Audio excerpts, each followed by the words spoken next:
말씀을 하시거나 행동을 하실 때, 또 혼자 있을 때 대단히 조심하셔야 됩니다. 왜냐하면 여러분의 말하는 것들을 다 듣고 있는 게 있어요. 낱말은 새가 듣고 반말은 쥐가 듣는다 그랬는데, 우리 교회 안에는 새나 쥐는 거의 없고요. 감시 카메라가 있어요. 감시 카메라가 로비에도 있고요. 또 저 지금 어디 로뎀 나무에서 예배 드리는 분들 예배 잘 들으셔야 돼요. 감시 카메라가 지켜보고 있어요. 그 안에도. 우리 교회 안팎을 한 8대 정도가 쉬지 않고 불꽃 같은 눈으로 우리 성도들의 삶을 지켜보고 있어요. 행동을 조심하셔야 돼요. 막 화난다고 막 누구 막 교회 안에서 욕하거나 벽을 막 꽝 친다거나 그러시면 안 돼요. 다 찍힙니다. 보안상 우리 교회도 그렇게 한 설치가 되어 있는데, 요즘 이 감시 카메라가 없는 데가 없죠. 농협에 가도 다 카메라가 있고, 또 저런 24시 슈퍼를 가도 카메라가 있어요. 이 관공서 같은 데는 뭐 말할 것도 없고요. 없는 데가 없어요. 그래서 굉장히 사실 우리가 행동이 제약을 사실은 당하고 있는 것이죠. 그런데 우리가 이제 의식을 안 하고 이렇게 살아서 그렇지, 만약에 의식을 하고 산다면 얼마나 사실 힘들겠습니까? 우리의 삶은 수많은 카메라에 노출되어 있어요. 운전을 할 때든 이 도로상에도 많은 카메라들이 또 거리에도 설치가 되어 있는 것들을 보게 됩니다. 그러나 저는 오늘 그러한 카메라가 아니라 또 다른 하나의 카메라, 또 다른 하나의 눈을 여러분에게 좀 말씀드리려고 합니다. 이 눈은 우리의 눈에 식별이 되지 않습니다. 보이지 않아요. 왜냐하면 아주 작기 때문이 아니라 그것은 영적인 눈이기 때문에 그렇습니다. 오늘 이 시편 기자는 바로 이 눈에 대해서 우리에게 말씀하고 있습니다. 이 눈은 하나님의 눈입니다.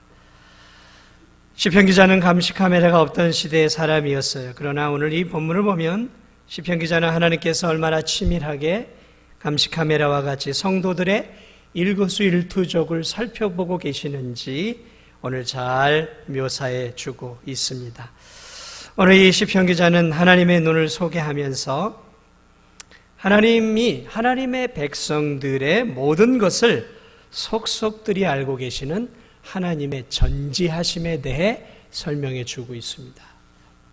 그러니까 오늘 이 시편 119편은 하나님의 속성, 성품 가운데 하나인 전지하심, 모든 것을 다 알고 계시는 하나님에 대해서, 특별히 믿음의 백성들에 대해서 너무 잘 알고 계시는 하나님에 대해서 말씀하고 있는 것들을 보게 됩니다. 1절 시편 기자는 이렇게 고백합니다. 여호와여 주께서 나를 살펴보셨으므로 나를 아시나이다. 지금 시편 기자는 하나님께서 자신을 의도적으로 자세히 꼼꼼하게 살펴보고 계심을 말씀하고 있습니다. 자, 도대체 시편 기자는 하나님께서 자신과 자신의 백성들, 하나님의 백성에 대해서 무엇을 이렇게 잘 알고 계시는가 말하고 있는지 함께 좀 살펴보기를 원합니다. 하나님은 도대체 우리를, 성도들을 살펴보고 계시는데 성도들의 무엇에 대해서 이처럼 잘 알고 계시고 있을까? 먼저 이렇게 성경을 보니까 하나님은 하나님의 자녀들이 행하는 모든 행동을 다 잘 알고 있다는 거예요. 모든 행동을 다 알고 있다는 거예요. 그러니까 하나님 앞에 우리들이 감출 수 있는 행동은 아무것도 없다라는 것이죠. 2절에 이렇게 얘기합니다. 주께서 내가 앉고 일어섬을 아시고 라고 말씀하고 있어요. 앉고 일어선다라는 것은 이 나의 모든 행동을 대표하는 포괄적인 표현이에요. 그러니까 하나님은 저와 여러분들이 24시간 동안 행하는 모든 것들을 다 알고 보고 계신다라는 사실이에요. 여러분, 우리가 남들 앞에서 공적으로 행하는 그러한 일들도 많이 하죠. 직장이나 회사나 이런 바깥에서는 많은 사람들에게 보여지도록 행동을 합니다. 그러나 가정 안으로 들어오거나 은밀한 장소로 가게 되었을 때 행하는 그러한 모든 것들은 다른 사람들이 보지를 못합니다. 그러나 오늘 성경은 하나님께서 내가 행하는 모든 것이라고 말했기 때문에 나 혼자 홀로 있는 조용한 공간 속에서 내가 은밀하게 행하는 모든 행동도 다 보고 계시고 알고 계시다라는 거예요. 내가 침실에서 누구와 함께 눕는지, 내가 아침에 누구와 함께 일어나는지, 내가 홀로 조용히 책상에서 어떤 책을 읽고 있는지, 홀로 내가 어떤 드라마를 보고 있는지, 은밀히 누구와 핸드폰으로 통화를 했는지, 내가 저녁에 누구와 조용히 무엇을 누구와 함께 식사를 했는지, 그런 것들도 다 알고 계신다는 것이죠.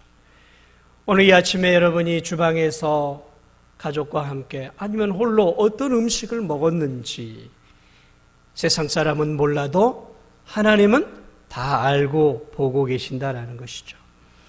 하나님은 성도들인 우리가 은밀히 조용히 그리고 홀로 행하는 그 모든 행동들, 그것이 선을 행하는 것이든 그것이 비리를 저지르는 것이든 하나님은 다 보고 계시고 알고 있다라는 것입니다.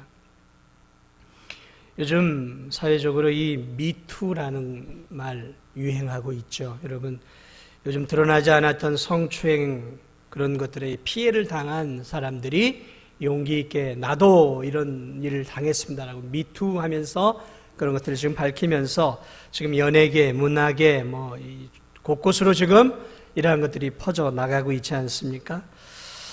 은밀하게 감춰졌던 행동이었던 것 같아요. 그러나 성추행을 당한 사람들이 이제 그것을 용기 있게 자신들이 보고 경험했던 그 아픔들을 직접 드러냄으로 밝혀지고 있는 것이죠. 하지만 여러분, 피해자들이 모르게 당한 성추행, 성범죄도 많이 있습니다. 수많은 크고 작은 범죄들이 눈으로 목격한 증인이 없어서 범죄자들을 지금 법정에 세우고 있지 못하고 있습니다.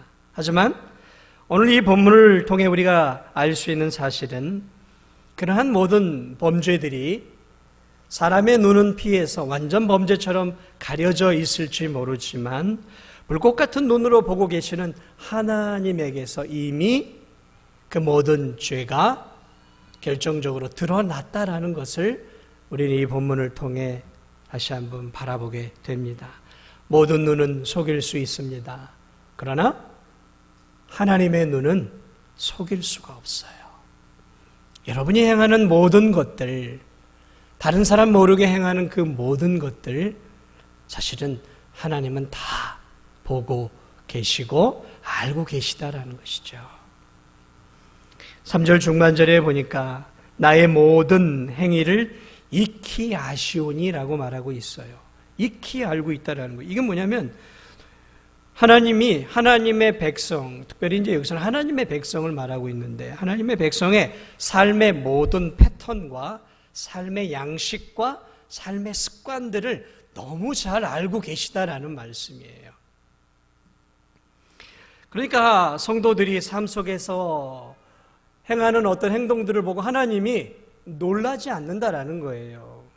왜냐하면 하나님이 너무나 우리의 삶을 잘 알고 있기 때문에 그래요. 때때로 우리는 어떤 조용한 사람이 욱하고 막 화를 낸다든지 또는 활기찬 사람이 평상시와 다르게 의기소침할 때 우리는 놀람을 느끼죠. 왜 저렇게 행동을 할까? 평상시와 다르게. 그러나 하나님은 놀라지 않아요. 왜냐하면 그 사람의 행동과 삶의 패턴을 다 알고 있기 때문에 그래요. 여러분, 하나님은 제가 식후에 어떤 커피를 좋아하는지 잘 알고 계세요. 그리고 제가 어떤 음식을 좋아하는지, 어떤 음료를 좋아하는지 하나님은 제 음식의 기호조차도 잘 알고 계셔요. 만약에 우리 성도들 가운데 누군가가 담배를 피우거나 술을 마시는 것들을 만약에 우리가 보게 된다면 우리는 깜짝 놀라게 되죠.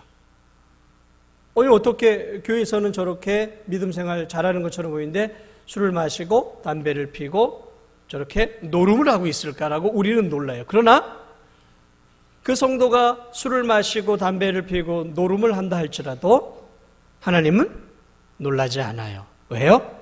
하나님은 그 사람의 익숙한 그 삶의 패턴을 잘 알고 있다라는 거예요. 익히 알고 있다라는 거예요. 그렇습니다. 사랑하는 여러분, 하나님은 우리를 어느 정도 알고 있는 것이 아니라 너무 잘 알고 있어요. 너무 잘 알고 있어요. 우리의 삶에 행하는 이 모든 것들에 대해서 모르시는 것이 없어요. 우리가 어떤 행동을 하더라도 하나님은 놀라지 않아요. 왜냐하면 익히 잘 알고 있기 때문에 네가 또 그렇게 행동했구나 라고 보시는 것이죠. 오늘 이 성경은 하나님께서 우리의 모든 행위를 다 아시고 익히 잘 알고 있다라고 말씀하고 있어요. 또 하나님이 알고 있는 것은 하나님은 우리 성도들의 모든 생각도 밝히 알고 있다라고 말하고 있어요. 이번에는 행동만이 아니라 생각. 2절을 보면 멀리서도 나의 생각을 밝히 아시오며, 내 생각을 환하게 꿰뚫어 보고 있다는 거죠. 우리의 생각은 어둠과 같아요. 여러분이 지금 제 생각을 알 수 있겠습니까? 제가 여러분의 생각을 알 수 있겠습니까? 여러분의 생각은 어둠과 같아서 저는 그 생각을 도저히 알 수가 없죠. 그러나 하나님은 밝히, 마치 어두운 방에 이게 불을 켜면은 빛이 환히 비쳐서 그 방 안 구석구석이 환해지는 것처럼 그 하나님의 밝은 눈으로 우리의 생각들을 보시면 감추어진 생각이 없을 정도로 하나님은 우리의 생각을 너무나 잘 알고 계신다라고 말씀하고 있는 거죠. 지금 여러분이 어떤 생각을 하고 있는지, 지금 여러분이 어떤 마음을 가지고 계시는지 하나님은 다 알고 계셔요. 우리 속담에 10길 물속은 알아도 한 길 사람 속은 모른다 그랬어요. 그래요, 몰라요. 저는 여러분이 어떤 생각을 하고 어떤 마음을 갖고 있는지 모릅니다. 여러분이 저에 대해서 호감을 갖고 있는지, 저에 대해서 적개심을 갖고 있는지, 저에 대해서 미워하는 마음을 갖고 있는지, 저를 사랑하는 마음을 지금 갖고 있는지, 그 생각과 마음을 저는 다 읽어낼 수가 없어요. 그러나 하나님은 여러분의 모든 생각들을 놀랍게도 다 밝히 알고 있다는 것이죠. 경찰들이 범죄자를 신문을 할 때 경찰들도 한계가 있잖아요. 저 사람이 도대체 이 거짓말을 하는지 진실을 하는지 알 수가 없어요. 그래서 만들어낸 게 뭐냐면 거짓말 탐지기라는 기계가 있어요. 그래서 이 거짓말 탐지기를 사용해서 그 범죄자가 거짓말을 하는지 진실을 말하는지에 대해서 어느 정도 가늠하는 이 기계가 있어요. 그러나 여러분, 그 기계가 있다 할지라도 그 범죄자가 어떤 꿍꿍이를 가지고 어떤 생각을 하고 있는지 그것까지는 알아낼 수가 없어요. 그러나 하나님은 우리 인간들의 생각, 저와 여러분의 생각을 너무 잘 알고 계십니다. 음흉하게 미소 짓는 그 사람의 그 깊은 마음을 하나님은 다 읽어내고 있어요. 눈물을 흘리며 앉아있는 성도들의 깊은 마음의 바닥을 하나님은 다 헤아리고 계신다는 것이죠. 결코 어떤 사람도 알 수 없는 어떤 한 사람의 그 은밀한 생각의 밑바닥, 그 밑바닥을 하나님은 다 밝히 아신다라고 오늘 성경은 우리에게 말씀하고 있습니다. 하나님은 성도들의 신음소리를 통해 그 신음소리가 의미하는 바도 알고 계시고 기쁨 가운데 춤추는 성도들의 그 기쁨의 마음도 헤아리시는 하나님이시다라는 것이죠. 오늘 본문은 내 생각을 멀리서도 알고 계시다라고 말하고 있어요. 멀리서도. 그러니까 저 하늘에 계시지만 이 낮고 낮은 이 땅에 있는 우리의 생각들을 다 알고 있다는 거예요. 그러나 이 멀리서도라는 말은 이 공간의 거리만이 아니라 시간의 거리도 말하고 있는 거예요.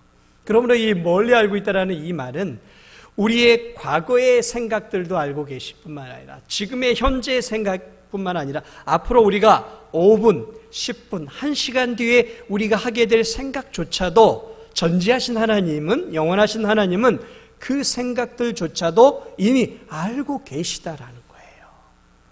이게 전지하신 하나님이에요.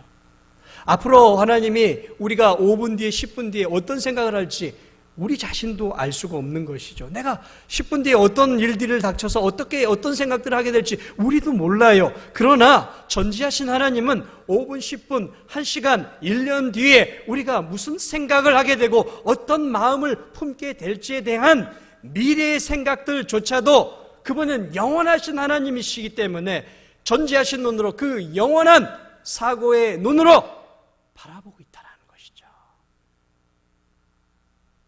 여기에 하나님의 이 전지성이 있는 거예요. 생각해 보십시오. 내가 1년 뒤에 어떤 생각을 갖게 될지 여러분 아시겠어요? 그러나 하나님은 알고 계시다라는 거예요. 이게 하나님의 놀라운 전지성이죠. 우리는 과거 1년 전에, 6개월 전에 했던 생각과 마음들 여러분 기억할 수 있겠습니까? 그러나 하나님은 우리의 과거에 우리가 잠깐 스쳐 지나갔던 그 생각들, 잠깐 음란한 마음을 먹었던 그 마음들, 잠깐 선한 마음을 먹었던 그 마음들조차도, 그 생각들조차도 하나님은 놓치지 않고 우리의 모든 과거의 생각과 마음들도 다 밝히 알고 계시고 현재 지금 여러분들이 예배 자리에 앉아서 지금 무슨 마음을 먹고 예배를 드리고 있는지 여러분의 생각을 헤아리고 있단 말이죠. 지금 어떤 경건한 마음을 가지고 이 자리에 어떤 생각을 하고 있는지, 하나님을 향해 어떤 마음을 갖고 있는지, 아니면 예배가 빨리 끝나서 빨리 내가 지금 다른 일들을 해야 하는데 라는 마음으로 생각이 분주하고 있다면 그 생각조차도 지금 하나님은 여러분들의 생각을 보고 계시다라는 거예요. 그러므로 하나님 앞에 우리가 감출 수 있는 생각은 아무것도 없어요. 우리가 해왔던 생각조차도 하나님의 이미 이 기억과 하나님의 눈에는 다 저장이 되어 있다는 것이죠. 그러므로 여러분, 어느 이 자리에 예배를 드릴 때도 우리가 정신을 차리고 예배를 드려야 돼요. 여러분이 지금 하나님을 경배하고 하나님을 사랑하는 마음으로, 그러한 마음으로 예배를 드리고 있는지, 아니면 형식적으로 나와 예배를 드리고 있는지 그 마음의 생각을 지금 꿰뚫어 보고 계시며 우리의 예배를 지금 받고 계시다라는 것이죠. 밝히 알고 있어요. 밝히. 여러분, 세상에 완전 범죄가 있을까요? 완전 범죄 많습니다. 범죄를 짓고도 증인이 없어 처벌받지 않는 사람들이 생각보다 많아요. 큰 죄가 아니라 사소한 죄들은 더 많아요. 사소한 죄들은. 사소한 범죄들. 여러분, 사람이 죄를 짓고도 좋은 변호사만 되면, 많은 돈을 들여 좋은 변호사, 능력 있는 변호사를 되면 그 형량을 감소받아요. 여러분 아시잖아요. 이 대기업들을 보세요. 얼마나 감소를 받습니까? 그러나 여러분, 우리가 기억해야 할 사실이 있어요. 무엇이냐면 모든 사람은 다 속일 수 있어요. 내 자식도 속일 수 있고, 내 배우자도 속일 수 있고, 내 부모와 친구와 내 직장 동료와 사랑하는 성도들을 다 속일 수 있어요. 생각으로 속일 수 있어요. 그러나 사랑하는 여러분, 하나님은 속일 수 없어요. 하나님은 속일 수 없어요. 우리의 과거와 우리의 현재와 우리의 모든 것들, 우리의 마음과 우리의 생각과 우리 행한 모든 것들이 이미 그분의 기억의 데이터에 이미 다 축적되어 있다는 것이죠. 여러분, 왜 하나님이 나중에 심판자가 되셔야 하냐면 바로 이런 정확한 데이터를 갖고 계시기 때문에 그런 거예요. 정확한 심판을 하기 위해서는 정확한 증거 자료가 있어야 된단 말이죠. 그런데 하나님은 이미 그 증거 자료를 지금까지 쭉 축적하고 계시는 거예요. 그러면 나중에 모든 사람이 하나님 앞에 섰을 때 나는 그런 일을 하지 않았습니다라고 말할 수 없다라는 것이죠. 마치 비디오를 켜는 것처럼 우리의 삶의 모습들이 그 하나님의 심판대 앞에서 낱낱이 보여지기 때문에 그 어느 누구도 하나님 앞에서 하나님의 그 심판의 형량에 대해서 이의를 제기할 수 없다라는 것이죠. 그러므로 우리가 살아가는 삶에 있어서 대단히 주의를 기울이고 살아야 해요. 마지막으로 하나님이 또 하나 알고 있는 것들이 있어요. 그것이 무엇이냐면 하나님은 우리가 말하는 것의 의미 또한 다 알고 계셔요. 4절을 보세요. 여호와여 내 혀의 말을 알지 못하시는 것이 하나도 없으시니이다. 내 혀의 말을 알지 못하시는 것이 하나도 없으시니. 우리는 다른 사람에게 말할 때 일반적으로 진심을 다해 말을 하죠. 그러나 우리는 진심으로 말하지 않는 경우도 얼마든지 많이 있습니다. 복선을 깔고 말하는 때가 참 많이 있어요. 저도 원치 않게 그렇게 말할 때가 있어요. 남들에게 부담을 주지 않기 위해서 식사하셨습니까? 라고 물어봐요. 그럼 내가 식사 안 했다고 하면 사줄 태세란 말이죠. 그러면 제가 어떻게 예, 저 밥 먹었어요 하고 본의 아니게 거짓말을 하기도 해요. 이것도 거짓말이죠. 자, 우리는 시도 때도 없이 사실 복선을 깔고 이야기할 때가 많이 있어요. 대표적인 게 여러분 이 텔레비전에서 대통령의 연설이에요. 대통령이 이 연설을 하면 그 연설을 위해서 수많은 해박한 사람들이 논평을 해요. 이 말은 이런 뜻이다. 아니다. 이 말은 이런 뜻이다. 해가지고 대통령이 똑같이 알아들을 말로 한국말로 했는데 그 말을 해석하는 사람들은 수도 없이 많아요. 이런 뜻이다. 이런 뜻이다. 아니다. 이런 복선을 깔고 있고 이런 뉘앙스를 갖고 있다라고 얘기해요. 그러니까 여러분 사람의 말은 전해지는 말과 그 말이 전해졌을 때 그 상대가 말하고자 하는 그 의미는 또 다른 해석을 해야 할 필요가 있다는 것이죠.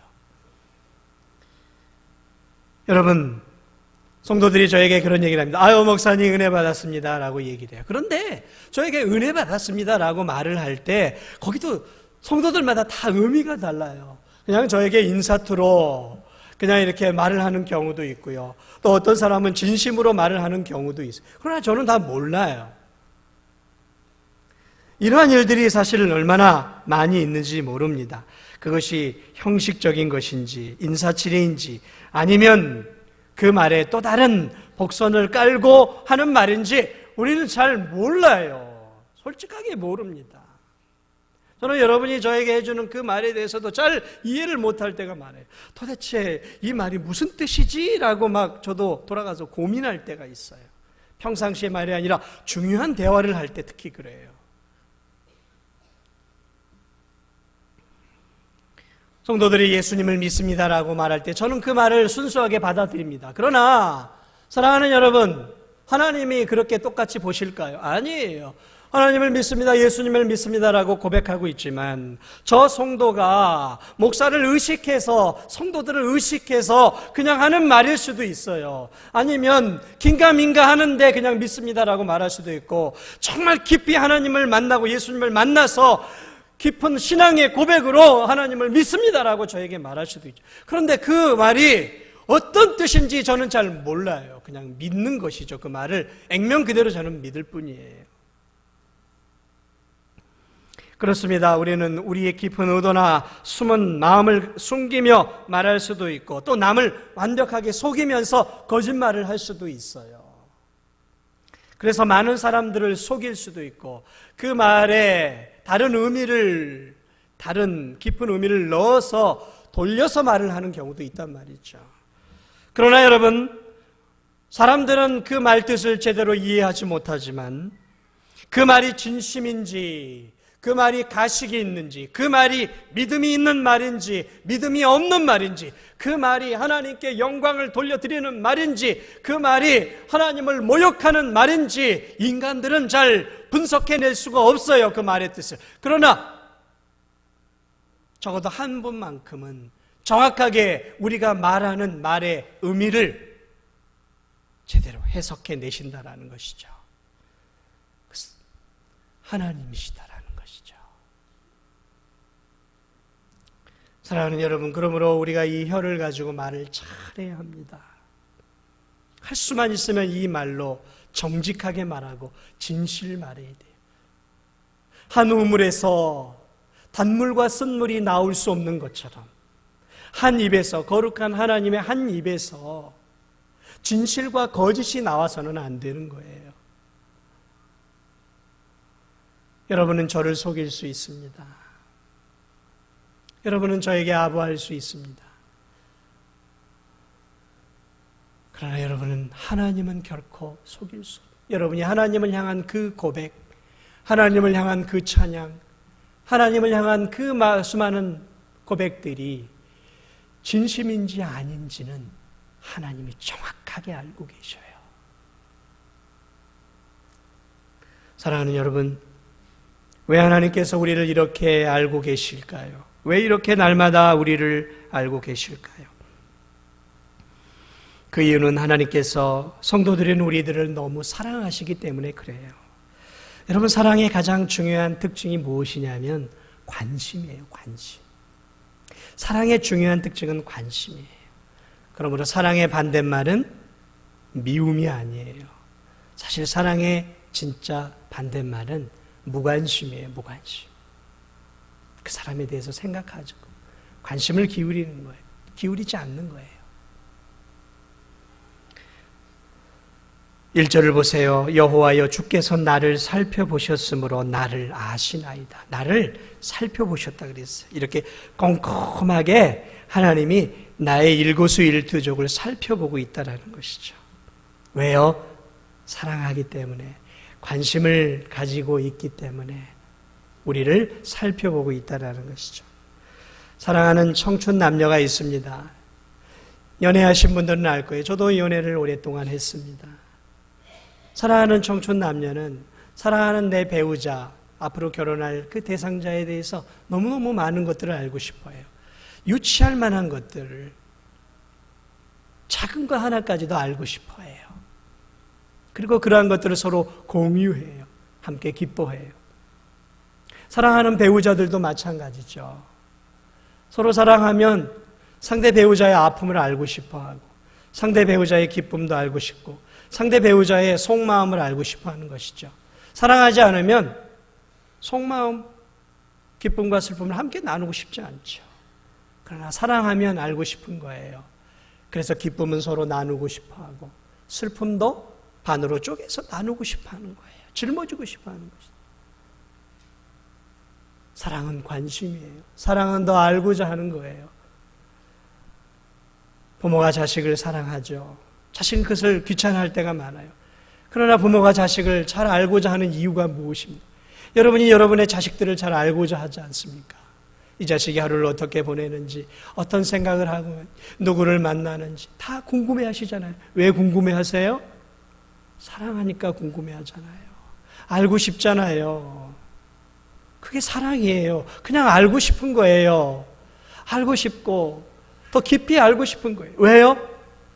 깊이 알아서 그 영혼을 위해 기도해 주고 싶고, 또 깊이 알아서 그 영혼을 돕고 싶고, 그 영혼을 더 사랑해 주고 싶기 때문인 것이죠.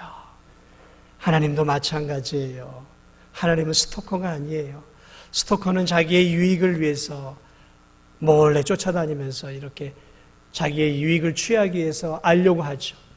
하나님은 우리를 그렇게 알기를 원하시는 분이 아니신 거예요. 하나님은 우리를 감찰하시고 아시는 이유가 있어요. 왜냐하면 우리에게 도움을 주시기 위해서예요. 우리를 사랑하시고 우리와 관계를 맺기 위해서예요. 관계를 맺기 위해서예요.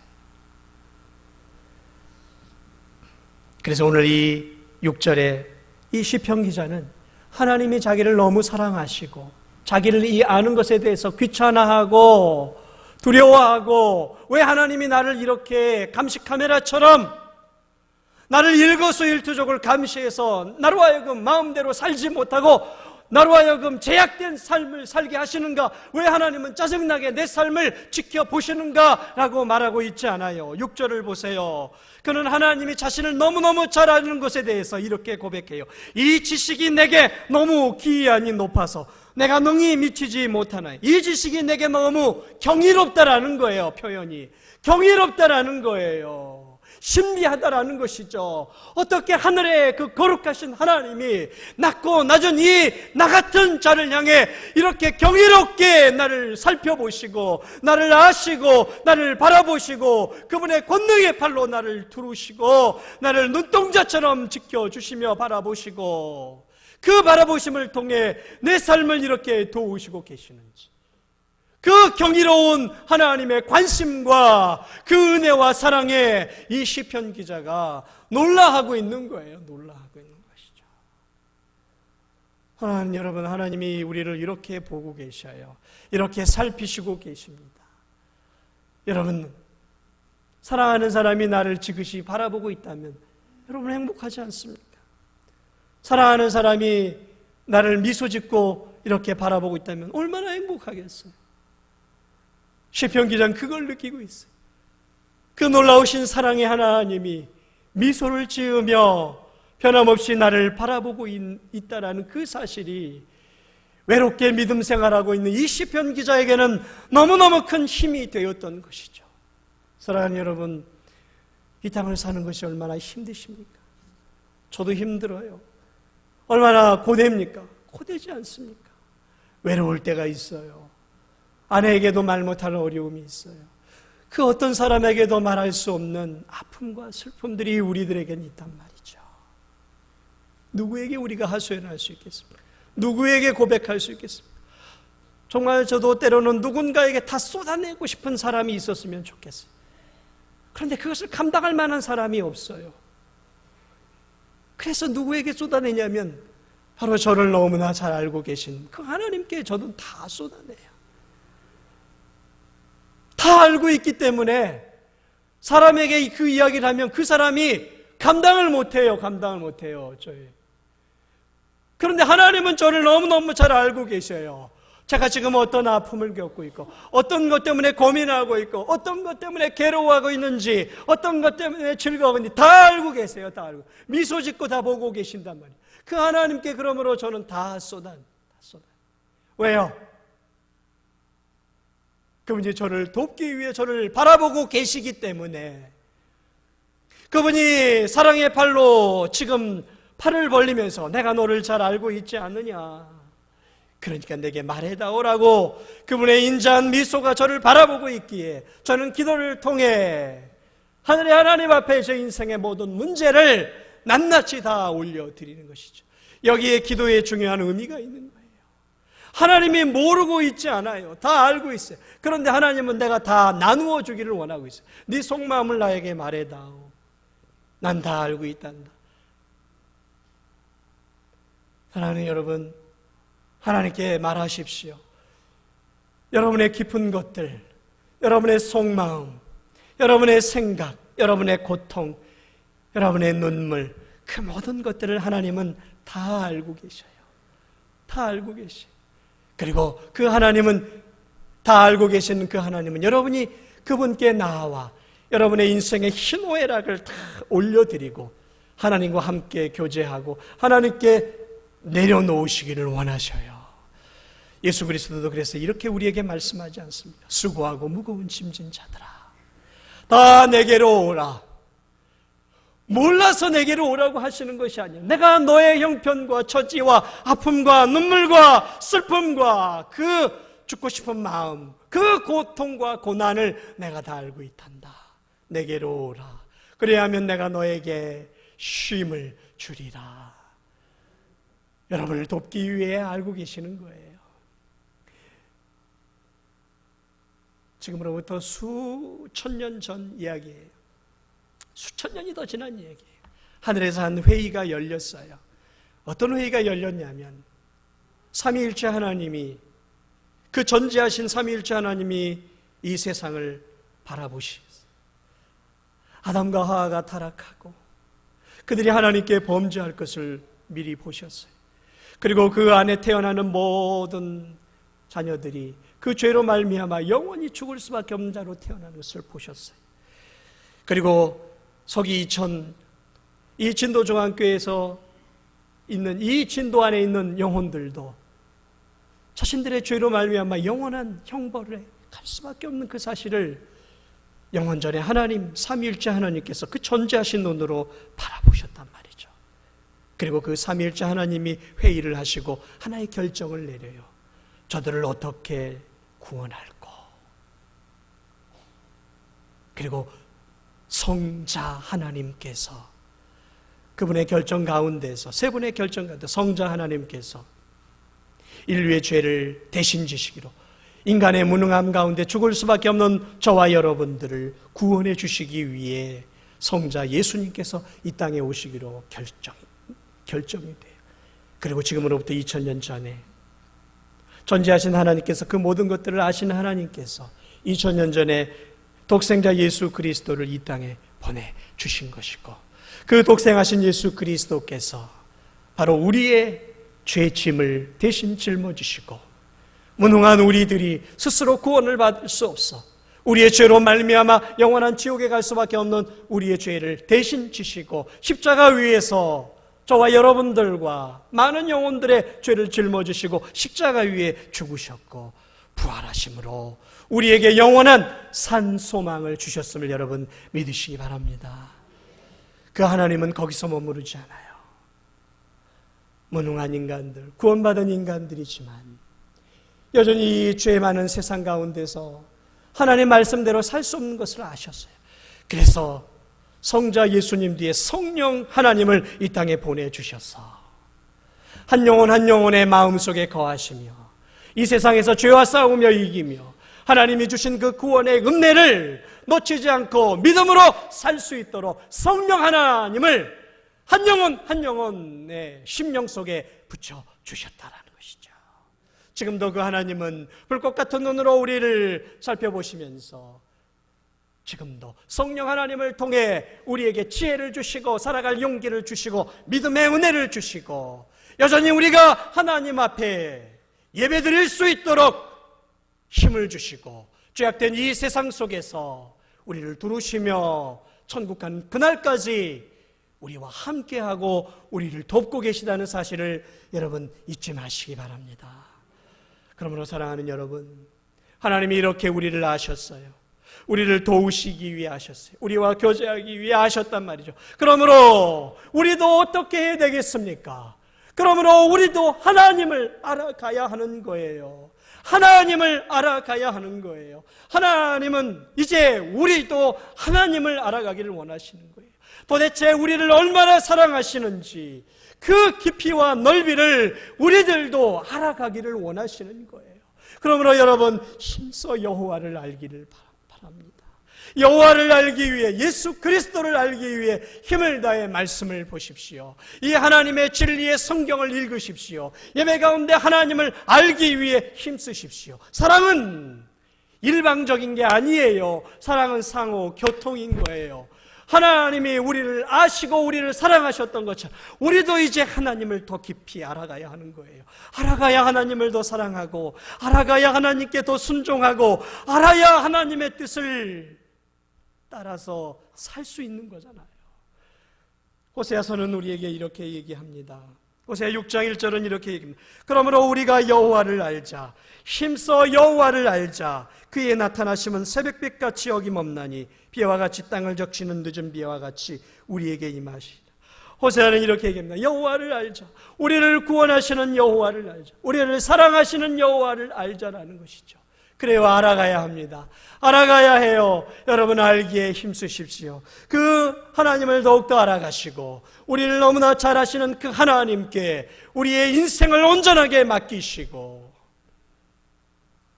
그 사랑의 하나님과 아름다운 교제를 나누며 앞으로 남은 생애에도 하나님을 더 알고 여러분들도 하나님을 더 사랑하고 그 하나님을 통해 참된 위로와 생명을 얻으며 남은 생에 우리 주님과 아름다운 믿음의 동행, 믿음의 관계, 믿음의 길을 아름답게 걸어갈 수 있는 저와 여러분이 되시기를 주님의 이름으로 축복을 드립니다.